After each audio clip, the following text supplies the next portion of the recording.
Hello students,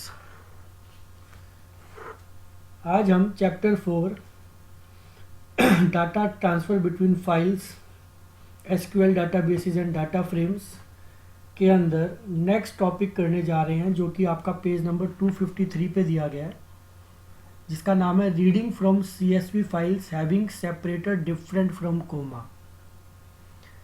देखिए, अगर आपको याद हो, जितना अभी तक हमने इस चैप्टर के अंदर पढ़ा है उसके अंदर हमने पढ़ा है कि किस तरीके से अगर हम चाहें तो कोमा सेपरेटेड फाइल्स को, जैसा कि आपका नाम ही है CSV, कोमा सेपरेटेड वैल्यूज़, तो हमने अभी तक पढ़ा है कि किस तरीके से हम जो कोमा सेपरेटेड वैल्यूज़ हैं उन्हें जो है ट्रांसफ़र कर सकते हैं एज ए डाटा फ्रेम।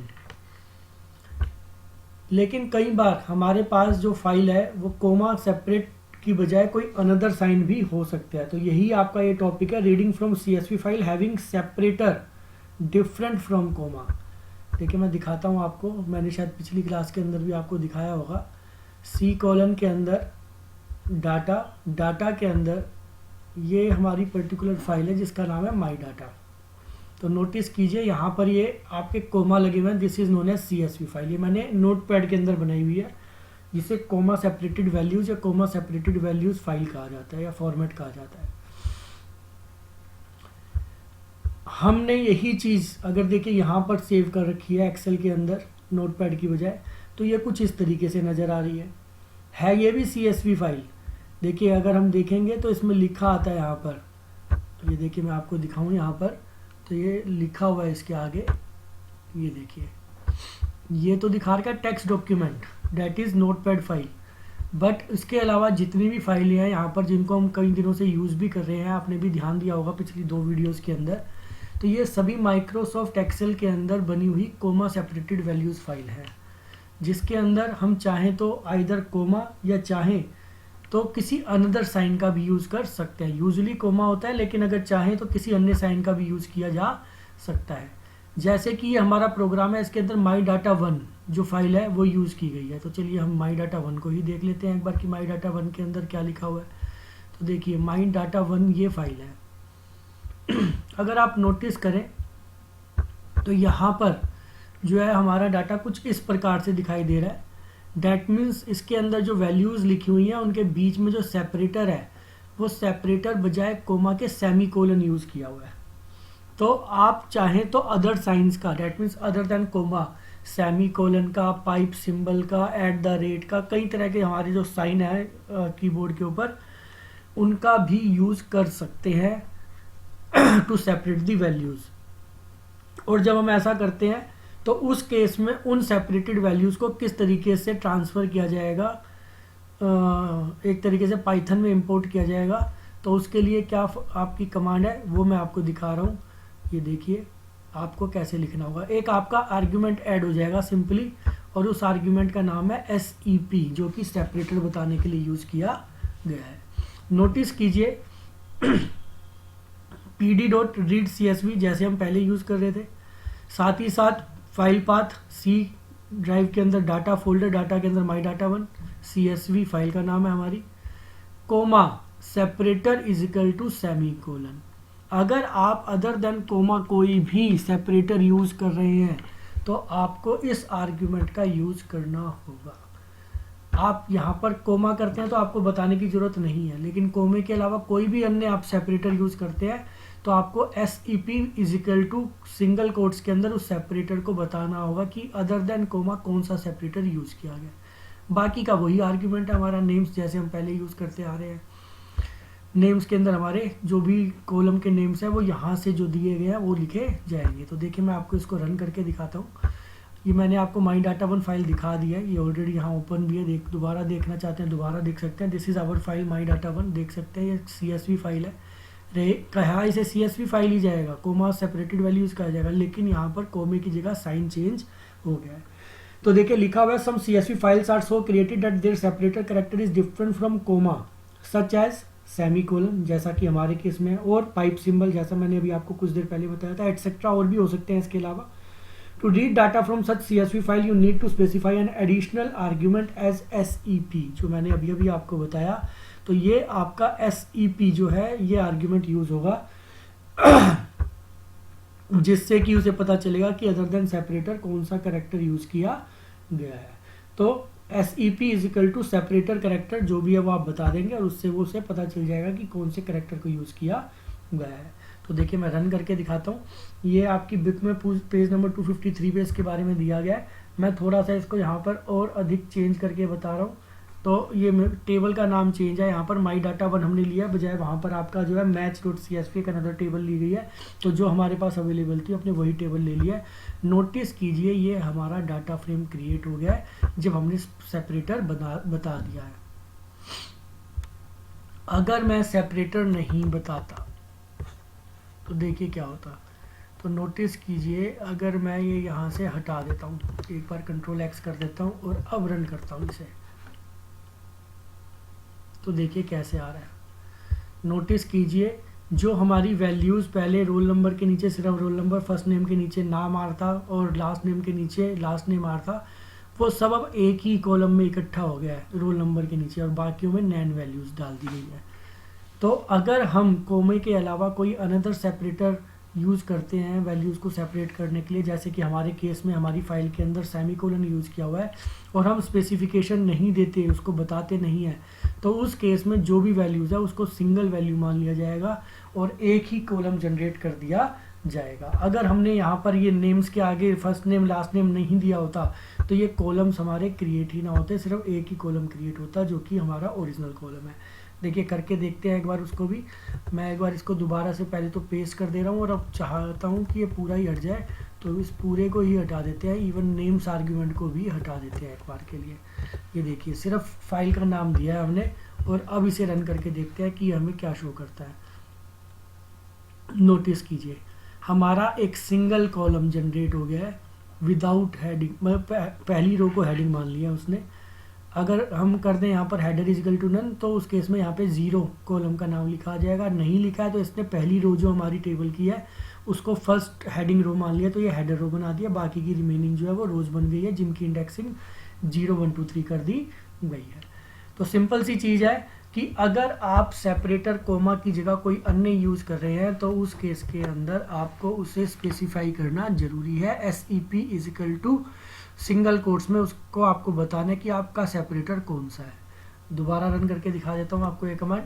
तो नोटिस कीजिए क्योंकि हमने दोनों ही आर्ग्यूमेंट्स अब लगा दिया, सेपरेटर भी और नेम्स भी, तो दोनों लगाते ही हमारा रिजल्ट दोबारा से पहले जैसे आ रहा था उसके अनुसार ही आ गया। सेपरेटर कॉलन है तो जहाँ जहाँ कॉलन है वहाँ वैल्यू सेपरेट कर दी गई है। साथ में नेम्स जो हमारा आर्ग्यूमेंट है उसके द्वारा हमने हेडर रो बताइए कि हमारी हेडर रो में कौन कौन सी वैल्यूज़ हैं, तो उसने हेडर रो भी ऐड कर दिया, हेडर रो की वैल्यूज़ को यहाँ पर लिख दिया है।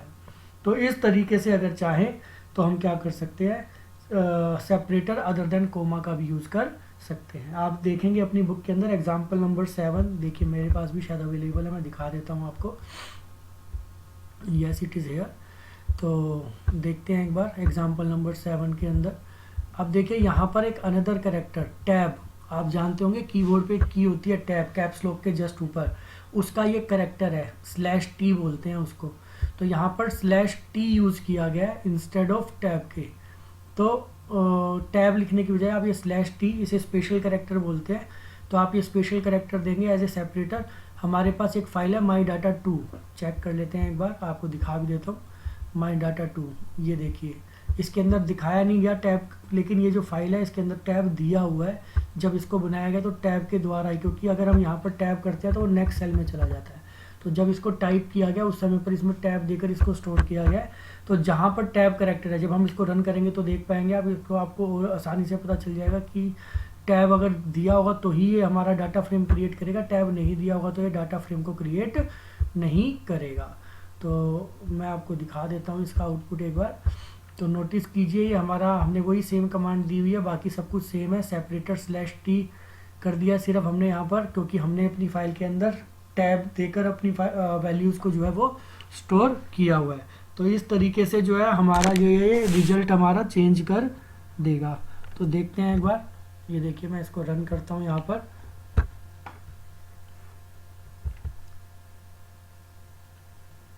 तो ये देखिए ये हमारा रिजल्ट शो कर रहा है इस तरीके से हमने वही फाइल, डाटा हमारा सेम है, तो इसलिए ये हमारा एग्जाम्पल 7 का ये देख सकते हैं, ये रिजल्ट शो कर रहा है। तो वहाँ पर टैब जो है वो करेक्टर दिया गया है जो कि एज ए सेपरेटर है, तो उसके लिए हमने क्या यूज़ करना होता है, /t यूज़ करना होता है, जिससे कि हम बता पाते हैं कि हमारा जो करेक्टर है वो सेपरेटर है वो कोमा के अलावा डिफरेंट है। चलिए अब लास्ट टॉपिक पे आ जाते हैं इस चैप्टर के, chapter 4 data transfer between files वाले के, जिसमें हम करेंगे storing data frames data to CSV file. That means अब हम इसका रिवर्स करने जा रहे हैं। अभी तक हम जो कर रहे थे वो कर रहे थे कि CSV फाइल का जो डाटा उसे किस तरीके से डाटा फ्रेम में इंपोर्ट किया जाए। अब हम करेंगे डाटा फ्रेम के डाटा को किस तरीके से एक्सपोर्ट किया जाए, डैट मीन्स CSV फाइल बनाई जाए उसके द्वारा। तो ऐसा करने के लिए जो हमारे पास फंक्शन है जो अभी तक हम यूज़ करते आ रहे थे रीड CSV, उसकी जगह फंक्शन का नाम है टू CSV। तो टू CSV का यूज़ करके अगर हम चाहें तो अपने डाटा फ्रेम के डाटा को कन्वर्ट कर सकते हैं, चेंज कर सकते हैं, डेट मीन्स CSV फाइल में ले जा सकते हैं।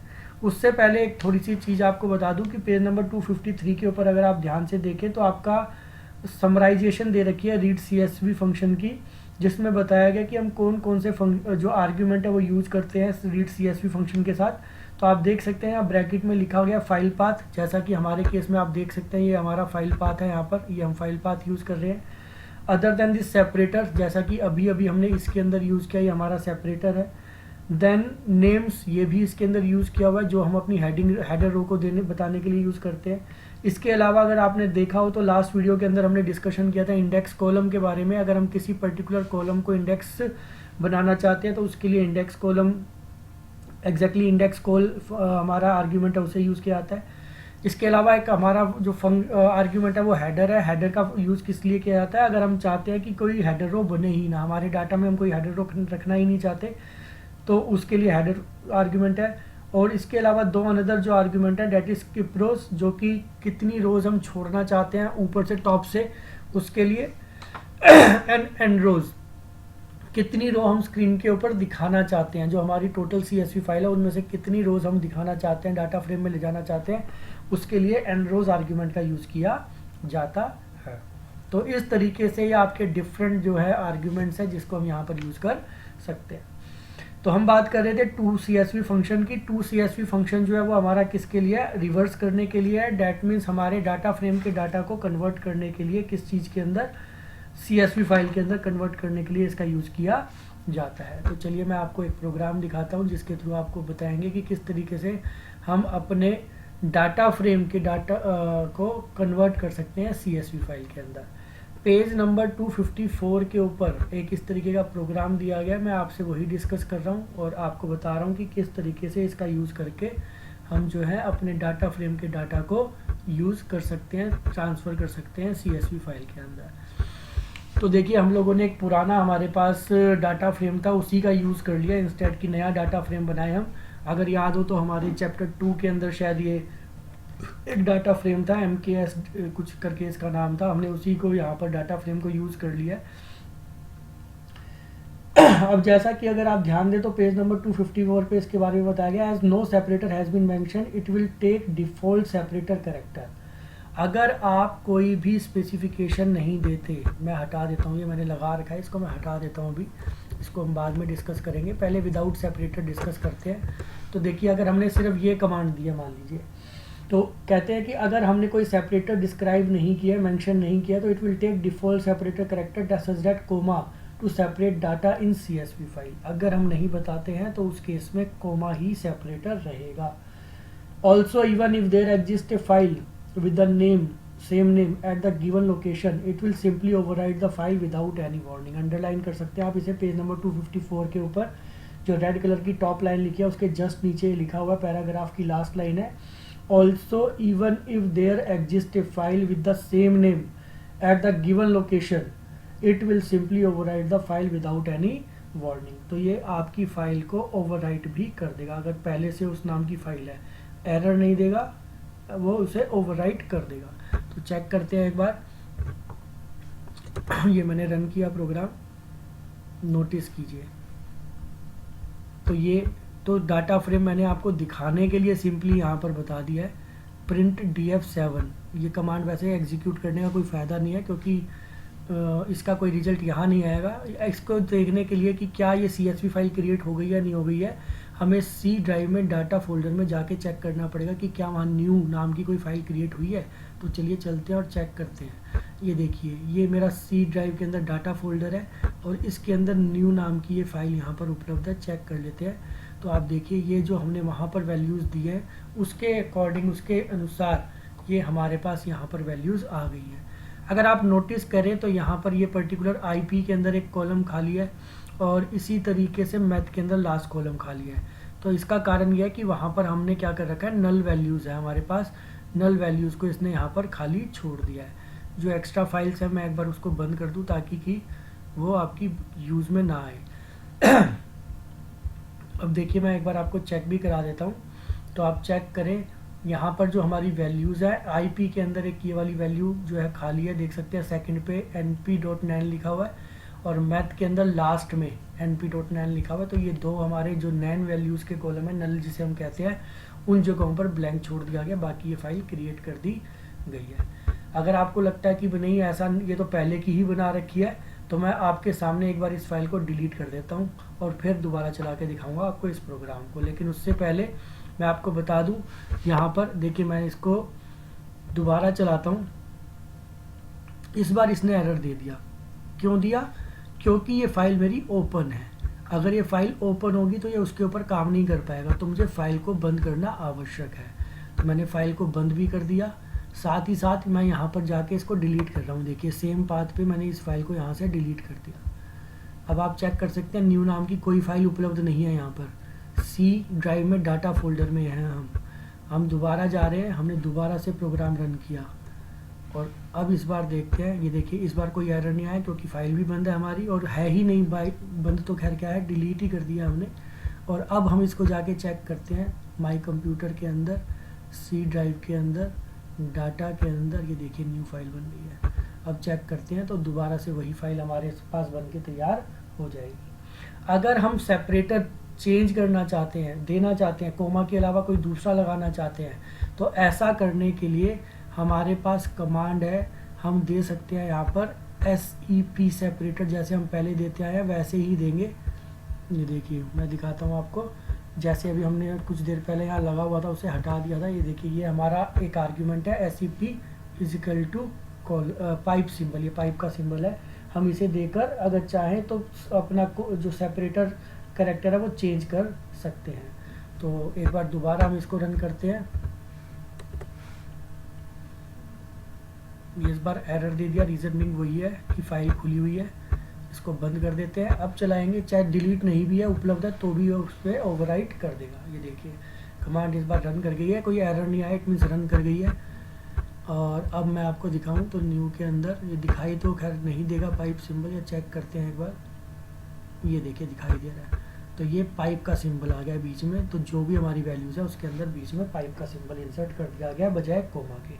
कोमा का सिंबल तो अलग अलग हमारे में आता है तो क्लियरली दिखाई पता चल जाता है, हमारे कॉलम ही अलग बन जाते हैं। तो इस तरीके से इसका भी यूज़ कर सकते हैं। आपकी बुक के अंदर पेज नंबर एग्जाम्पल नंबर 8 और 9 कुछ इसी के बारे में दिए गए हैं, आप इनको भी अपने आप से रन करके देख सकते हैं। ये मेरे पास अभी है नहीं यहाँ पर रेडी लिखे हुए, आप खुद से इसको करके देख लेंगे। नेक्स्ट है handling NaN values with 2 CSV, जो हम अभी फंक्शन यूज़ कर रहे हैं।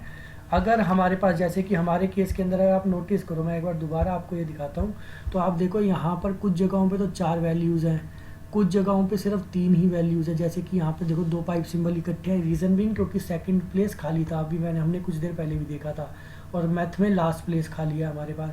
तो यहाँ पर हमारे पास नैन वैल्यूज़ है। तो इनको कैसे हैंडल किया जा सकता है, तो बताया गया इसका पेज नंबर 255 के ऊपर। Sometimes your data frames has some missing values, for instance execute following 2 statements to have missing values in your data frame.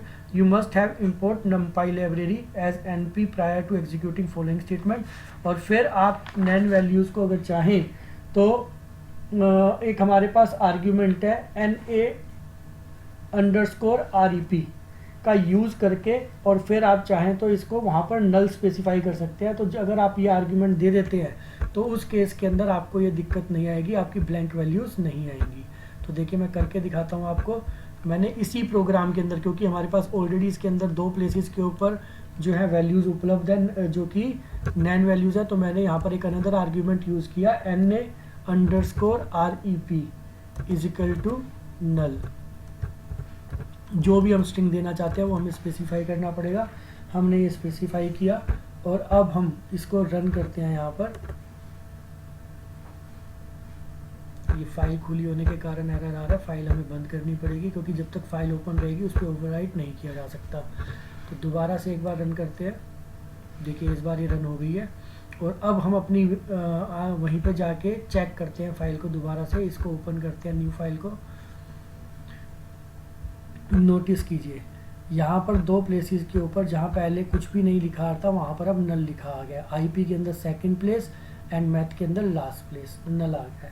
तो इस तरीके से जो हमारी नल वैल्यूज़ हैं उन्हें अगर हम करना चाहते हैं, उसकी जगह कुछ लिखना चाहते हैं, कोई स्ट्रिंग लिखना चाहते हैं, तो ऐसा करने के लिए हमारे पास ये फंक्शन है जिसका नाम आर्ग्यूमेंट है जिसका नाम है NA_REP। हम इसका यूज़ कर सकते हैं। तो ये मिसिंग और नैन वैल्यूज़ जो है उनको अलग से दिखा देगा। उसकी जगह जो हम स्ट्रिंग बताएंगे वो स्ट्रिंग वहाँ पर लिखा हुआ आ जाएगा। तो ये हमारा एक आर्ग्यूमेंट है। जो भी हम स्ट्रिंग लिखवाना चाहिए, यूजली नल ही लिखते हैं हम, क्योंकि जहाँ कोई वैल्यू नहीं है उसे नल माना जाता है। तो वहाँ पर वो चीज़, वहाँ पर आप NA_REP का यूज़ करके ऐसा लिख सकते हैं। तो जो आपका अप टू CSV फंक्शन पढ़ा हमने, उसके अंदर मेनली तीन ही चीज़ें हैं। फाइल पाथ जो इस फाइल पे हम लिखवाना चाहते हैं, कोमा सेपरेटर जो हमने अभी देखा जिसमें हमने पाइप सिंबल लगाया, और तीसरा NA_REP जो हम देख पा रहे हैं जैसे कि हमने नल वैल्यू दिया अभी लास्ट वाला जो हमने किया। तो इस तरीके से ये आपके एग्जाम्पल 2 CSV फंक्शन के आर्ग्यूमेंट्स हैं। आपका एक अनदर एग्जाम्पल नंबर 10 दिया गया पेज नंबर 256 पे, आप इसे खुद रन करके देख सकते हैं, जिसमें यही दो argument along with 2 CSV function जिसके अंदर फाइल पाथ है वो रन करके दिखाया गया है। इसके साथ आपका सिलेबस ख़त्म होता है। इसके आगे का जो ये लेसन है आपका चैप्टर 4 जिसके अंदर transferring data between data frame and SQL है, वो इस बार आपके सिलेबस से हटा दिया गया है, तो आपको इसे नहीं पढ़ना है। तो आज आपका सिलेबस कंप्लीट होता है। उम्मीद करता हूँ कि ये चीज़ें आपको समझ में आ गई होंगी। नेक्स्ट क्लास से हम रिवीजन वर्क स्टार्ट करेंगे। जैसा कि हमारा डिस्कशन हुआ था मीटिंग गूगल मीट के ऊपर, हम SQL को रिवाइज करेंगे क्योंकि ये दो ही हमारे टॉपिक्स हैं। एक तो जो भी हमने कंप्लीट किया पाइथन और दूसरा SQL, ये दोनों मैक्सिमम मार्क्स के हैं। करीबन 50 to 55 मार्क्स के आपके पेपर में यही आने वाले हैं। Thank you.